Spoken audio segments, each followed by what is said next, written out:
Getting wealthy, it really has nothing to do with finding the next Amazon or having some kind of secret stock-picking hack.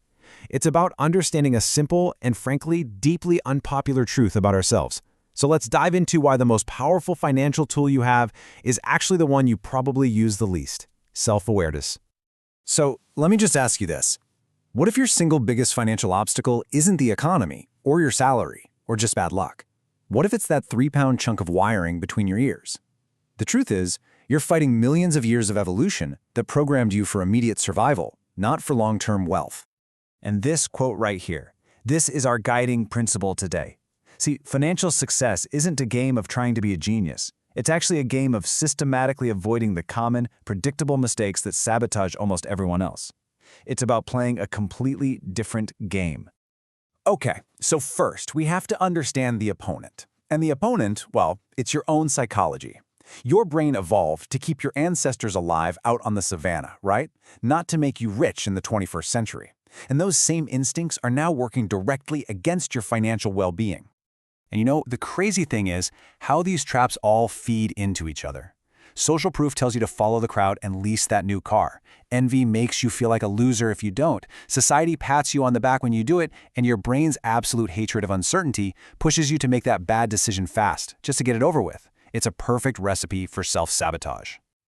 At the end of the day, you have to accept this. Your default setting isn't rational. It's emotional. Marketers know this. Credit card companies absolutely know this. And they design their entire business model around triggering these emotional responses to separate you from your money. So if our brains are wired to fail, how in the world do we fight back? Well, we use this really powerful mental model called inversion. Instead of asking how to succeed, we're going to ask a much more useful question. What guarantees that we will fail? And this quote just captures the idea perfectly. We're going to identify the financial graveyard, the places where financial dreams go to die, and then we're going to make a conscious, disciplined effort to never, ever go there. Look, these aren't just bad habits. These are mathematical guarantees of failure. High-interest debt compounds viciously against you. Lifestyle inflation makes sure you never build a gap between what you earn and what you spend. Envy has you playing someone else's game, and chasing complexity ensures you'll be the sucker at the table. Just avoiding these 4 things is way more important than finding the perfect investment. And beyond those specific steps, there are 3 things that just destroy people who would otherwise succeed. Too much debt, any habit that clouds your judgment, and personal chaos. People think bad investments bankrupt you, but honestly, bad divorces, pointless fights, and toxic relationships bankrupt people just as often. Personal discipline is financial discipline.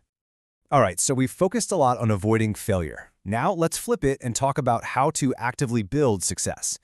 It all starts with the single most important mental shift you can possibly make: adopting the owner's mindset. This slide just lays it all out perfectly. An employee thinks in a straight line. How many hours can I work for how many dollars? They're focused on getting a raise. An owner thinks exponentially. How can I acquire assets that work for me while I sleep? They're focused on equity. The employee is terrified of market downturns. The owner sees them as a buying opportunity. And this is the absolute key right here. You don't have to quit your job, but you must stop seeing your paycheck as just fuel for your lifestyle. Your salary is the seed capital. It's the tool you use to buy assets, pieces of businesses, real estate, things that can compound and grow, building your wealth completely separate from the hours you work. So with that owner's mindset, what do you do with that seed capital? Well, the strategy is brutally simple, it's completely unsexy, and it works. This is the boring path to wealth. Okay, this chart right here, this explains everything. Getting that first $100,000 is a nightmare. It is a slow, brutal grind that can take a decade or even longer. And this is where most people quit, right before the curve really starts to bend upward. But look what happens next. The second $100,000 takes less than half the time. The third, even less. Your money starts doing the heavy lifting for you. And if you need an image to hold on to, this is it.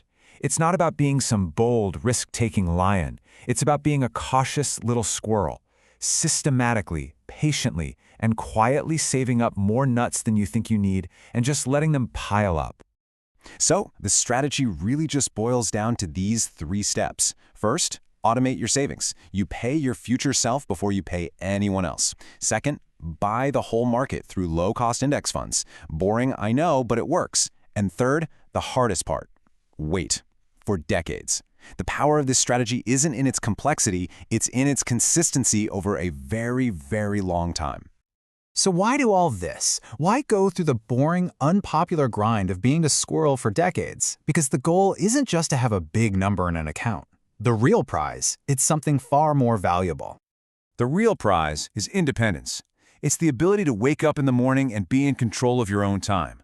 To say no to a job you hate, or a boss you don't respect, or a project that goes against your values. It's about owning your life, not just owning a bunch of things. This is what drove so many of the world's most successful investors. It wasn't the desire for Ferraris or for social status. It was a desperate, burning desire for independence. The dignity of not having to ask anyone for anything. That is the true motivation. So let's just bring it all together. The path to wealth isn't about outsmarting everyone else. It's about outlasting them. By consistently avoiding the stupid mistakes that your own brain and the world around you will constantly be tempting you to make. So the question is, are you willing to play that game?